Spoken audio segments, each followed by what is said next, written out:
ಸ್ನೇಹಿತರೆ, ಅನಾದಿ ಕಾಲದಿಂದಲೂ ಒಂದು ಚರ್ಚೆ ನಡೆಯುತ್ತಲೇ ಇದೆ. ಜೀವನದಲ್ಲಿ ಯಶಸ್ಸು ಪಡೆಯಲು ಅಪಾರವಾದ ಬುದ್ಧಿವಂತಿಕೆ ಇರಬೇಕೋ ಅಥವಾ ಅದೃಷ್ಟವಂತ ಭಾಗ್ಯ ಇರಬೇಕೋ? ಈ ಪ್ರಶ್ನೆಗೆ ಉತ್ತರ ಹುಡುಕಲು ದೇವಲೋಕದಲ್ಲಿ ಬುದ್ಧಿ ಮತ್ತು ಭಾಗ್ಯದ ನಡುವೆ ಒಂದು ದೊಡ್ಡ ಸ್ಪರ್ಧೆಯೇ ಏರ್ಪಟ್ಟಿತ್ತು.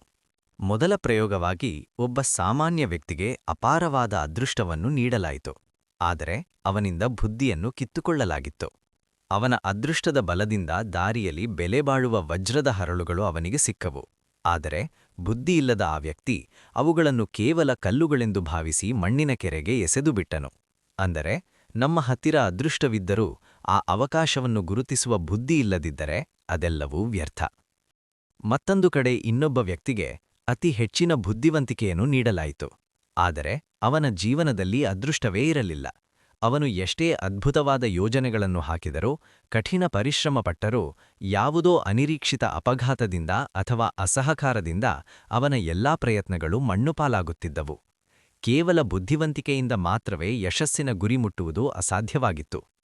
ಆದರೆ ಯಾವಾಗ ಬುದ್ಧಿ ಮತ್ತು ಭಾಗ್ಯ ಎರಡೂ ಒಂದಾಗುತ್ತವೆಯೋ ಆಗ ಅಲ್ಲಿ ಚಮತ್ಕಾರವೇ ನಡೆಯುತ್ತದೆ. ಬುದ್ಧಿ ಸರಿಯಾದ ದಾರಿಯನ್ನು ತೋರಿಸಿದರೆ ಭಾಗ್ಯವು ಆ ದಾರಿಯಲ್ಲಿ ಬರುವ ಅಡೆತಡೆಗಳನ್ನು ನಿವಾರಿಸಿ ಯಶಸ್ಸಿನ ಶಿಖರವನ್ನು ಮುಟ್ಟಿಸುತ್ತದೆ. ನೆನಪಿಡಿ ಸ್ನೇಹಿತರೆ, ನೀವು ನಿಮ್ಮ ಕರ್ತವ್ಯವನ್ನು ನಿರಂತರವಾಗಿ ಮಾಡುತ್ತಿದ್ದರೆ ಆ ಅನುಭವವೇ ನಿಮ್ಮ ಬುದ್ಧಿಯನ್ನು ಬೆಳೆಸುತ್ತದೆ. ಅಂತಹ ಬುದ್ಧಿವಂತಿಕೆಯಿಂದ ಮಾಡುವ ಕೆಲಸವೇ ಒಂದು ದಿನ ನಿಮ್ಮ ಭಾಗ್ಯವಾಗಿ ಅರಳಿ ಬರುತ್ತದೆ. ಅದೃಷ್ಟದ ಮೇಲೆ ದೂರಬಾರದು, ಬುದ್ಧಿಯನ್ನು ಬಳಸಿ ಕರ್ಮದ ಹಾದಿಯಲ್ಲಿ ಸಾಗಬೇಕು. ಓಕೆ ಸ್ನೇಹಿತರೆ, ಕಥೆ ಇಷ್ಟವಾದಲ್ಲಿ ಲೈಕ್ ಸಬ್ಸ್ಕ್ರೈಬ್ ಮಾಡಿ ಪ್ಲೀಸ್.